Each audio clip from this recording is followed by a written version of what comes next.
Hello everybody, it's so good to have all of you back. Thank you so much for watching this video. Today we're going to speak about the 4 different attachment styles and how it influences relationships. Now I want to ask you this question: have you ever wanted something that's bad for you? And let's not use relationships as an example. Let's use chocolate as an example, or junk food as an example. Have you ever had a craving for something that is not good for you? Now sometimes that happens in a relationship where you crave something and it's not good for you. So I want to ask this question: if you are sitting there and watching, or you are actually saying, I want to be in a relationship, whether it's a romantic relationship, whether it's just a friendship relationship, or whether you want a better relationship with a family member or with a colleague, whatever kind of relationship it is, have you ever asked yourself the question, why do I want to have a relationship, let's say a romantic relationship, or why do I want a new friendship? Why do I want better relationships with other people? And then have you ever asked yourself the question, what do I bring to a relationship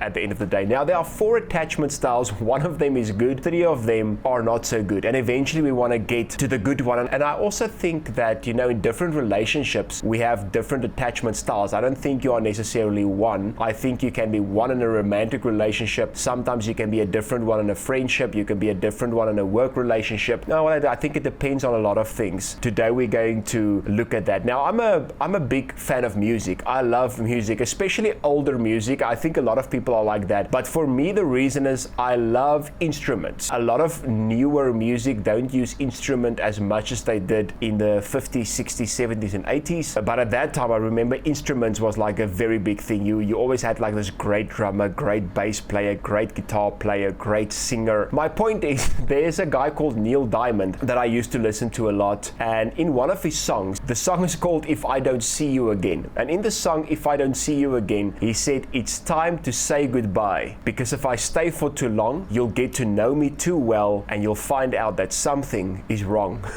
And that's a lot to do with these attachment styles. I don't want to stay for too long. I cannot be in this too long because I'm so afraid that you find out something is wrong. Do you feel like that sometimes? Like, I'm afraid that you see my weak points. I'm afraid that you see that something is wrong. Or maybe you feel like that when it comes to another person. When am I going to get to see your bad side? So let's go into the 4 attachment styles and then break them apart, and let's see how they can affect our relationships. Number 1, the avoidant attachment style, or avoidant dismissive. They avoid closeness and intimacy. They downplay the importance of relationships, and they prioritize independence over correction. Now what does that mean? They don't want to be corrected, they don't want to change. They kind of let it seem like independence is a very good thing. So if they like something, let's say for instance they want to pursue a romantic relationship and they like a person, they would go for it, but they won't stay for very long. Just like Neil Diamond said in that song, they will get bored very easily. They would want to move on very easily,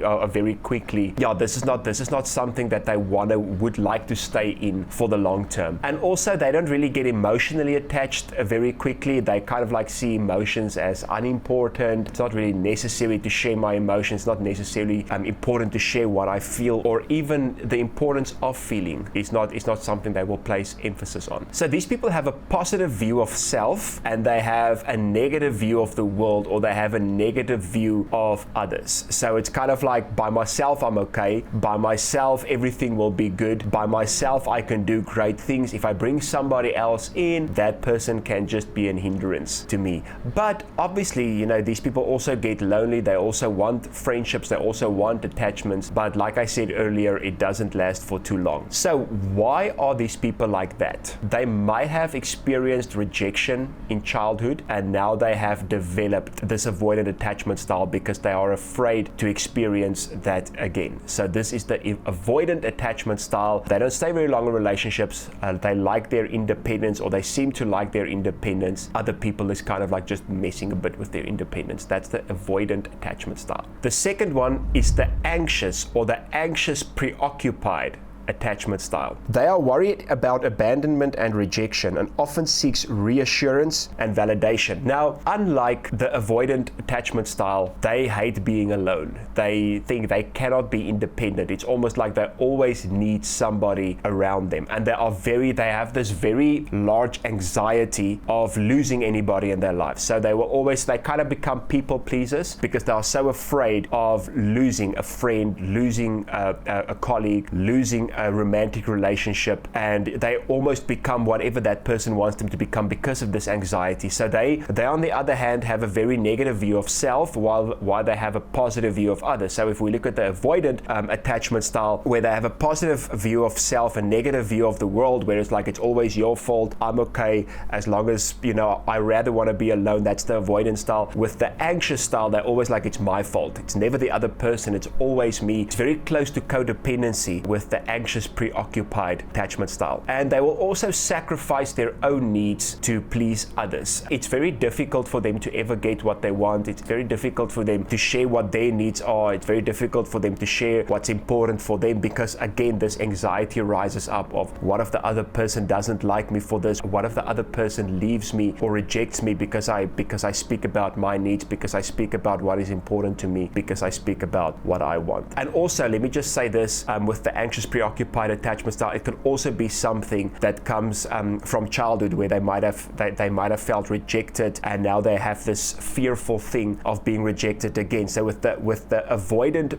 attachment style, they also might have gone through rejection as a child, but they have a different coping mechanism where they're like, where they will just avoid people and, you know, kind of make sure they are okay by themselves and they don't need other people. With the anxious preoccupied, they also went through rejection in childhood, but now they're using a different defense mechanism. They are so afraid of being rejected again that they will cling on to the person and do whatever is necessary or whatever is needed not to feel that rejection again. Okay, so that's the anxious preoccupied attachment style. Number 3, and now we look at the fearful or the fearful avoidant attachment style. They simultaneously crave and fear intimacy. So they are a combination between the anxious and the avoidant. This leads to conflicting behaviors in relationships. So this one is actually very difficult. You know, if a person deals with this, it's very, very difficult. Like I said, it's a combination between the avoidant, where they kind of like avoid and push people away, but at the same time, they don't like to be independent. They don't like to be by themselves. They feel like they cannot be by themselves. Remember, with the avoidant, they feel like, okay, I am independent, I can be by myself, I have a positive view of myself. With the anxious, they're like, I cannot be by myself, so I kind of want to keep people in. With the fearful personality type or the fearful attachment style, they like, you know, I cannot be independent, but I also push people away. So they have a very negative view of themselves, and they also have a very negative view of other people. So it's not like they think one or the other is good. It's not like it's my fault or it's their fault. It's both. It's my fault and it's your fault. You know, I have a negative view of me and I have a negative view of you. They have this combination of no one loves me, but also like all men are bad, all women are bad, I cannot trust anybody, all bosses are bad, everybody that works with me are bad, so I'm bad,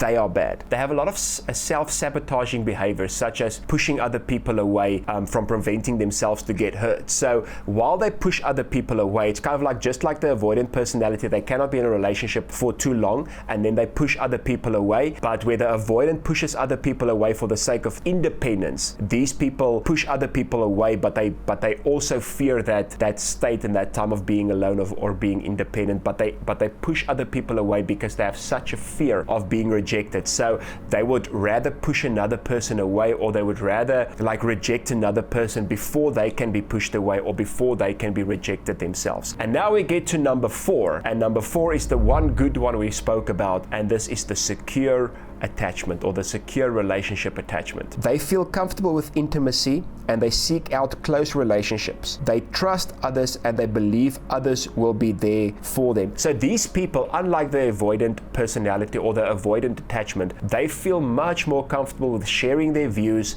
sharing their opinions, sharing their emotions. If somebody doesn't agree with their views, if somebody doesn't agree with their opinions, they don't immediately feel they're going to be rejected. They don't immediately feel like somebody is going to push them away. They don't immediately feel like somebody's going to hate them. So these people have a very good view of self, and they also have a good view of the world of other people. So they're very secure in who they are, but they're also very acceptant of who other people are. So they don't always feel like the others, they don't always feel like the person is going to leave them. They don't feel like the person is going to reject them. They don't feel like the person is going to betray them all the time. These people are also very empathetic. They understand the needs of others. They understand the emotions of others. I can say they have a very high emotional intelligence. In our company, on our sessions, we speak about emotional intelligence a lot. So how does a person become secure? I'm going to share that now. Before I do that, remember to like, remember to subscribe, remember to ring the bell. It will notify you whenever we do videos. And also I do sessions on things like emotional intelligence, mindset, emotional well-being, relationship skills. I do this in businesses or in companies. I do this with groups, with families, and with individuals. If you want to know more, please send me an email at albert@thlt.co.za, or I want to encourage you to go visit our website, www.mindprosperity.co.za. Now, how do I become secure? Remember, as I said earlier, with the first 3 attachment styles that are not healthy, a lot of these people developed them in childhood, where they felt rejected, or they felt like they have to keep on fighting for the approval of the parent or the caregiver, and now they have developed these attachment styles. Now, with a secure attachment style, it can happen that they grew up in healthy families and the family dynamic was very healthy, but that doesn't necessarily mean, if your family relationships and your family atmosphere is very healthy, that doesn't necessarily mean you're going to be having a secure attachment style. If you have gone through rejection and stuff as a child, that doesn't necessarily mean you won't develop a secure attachment style. A secure attachment style is developed, and this is something that's very important. A person has to know the skills, a person has to know how to develop this attachment style. So what's very important in that, number one, you have to know and you have to bring out what is not good. If you see any of the traits of the first 3 attachment styles within yourself, it's very important to acknowledge it, to ask the question, where does it come from, and to deal with it. So any person can get to a place where they can have a secure attachment style if they are willing to say, okay, these are some insecurities that I have, these are some things that I want to deal with, and then have a certain goal of where you want to go and when do you want to get there and how do you want to get there. So if you look at the secure attachment style, to say, listen, I want to get to a place where I'm comfortable with sharing my emotions with others. I want to get to a place where I don't feel like I'm going to be rejected all the time. I want to get to a place where I want to have interdependency, where it's not just independency but interdependency, where I have a healthy need for other people in my life, because there is something like a healthy need for other people in my life, to say, listen, I want to say I need my wife. As a woman, I want to say I need my husband, I need my co-workers, I need my friends. I don't want to be alone all the time. It's a healthy need. I want to get there. So that's a very healthy goal setting, where you can say, listen, I want to set certain goals of where I want to go, and then work through the steps necessary, like I said earlier, to say, I want to deal with things, I want to work on certain things, and there is a certain goal that I want to get to. Also, if you feel like you are either one of the first 3 attachment styles, it's very important to go see somebody, maybe a therapist, that can help you to work through it, because everybody watching this video can get to a place where they can have secure attachments in relationships. And like I said earlier, and I just want to emphasize this again, you can have a different attachment style in different relationships. In one relationship it can be one way, in another relationship it can be a different way. So you can maybe be very secure when it comes to your romantic relationships, but you can be very insecure or very fearful when it comes to your work relationships or friendship relationships. So what you can do is you can go identify, you can go look at your relationships, identify where you feel like you feel a little bit more insecure, and go work on that. I hope this video helps you. From Mind Prosperity, we love you, and we will see you soon again. Goodbye.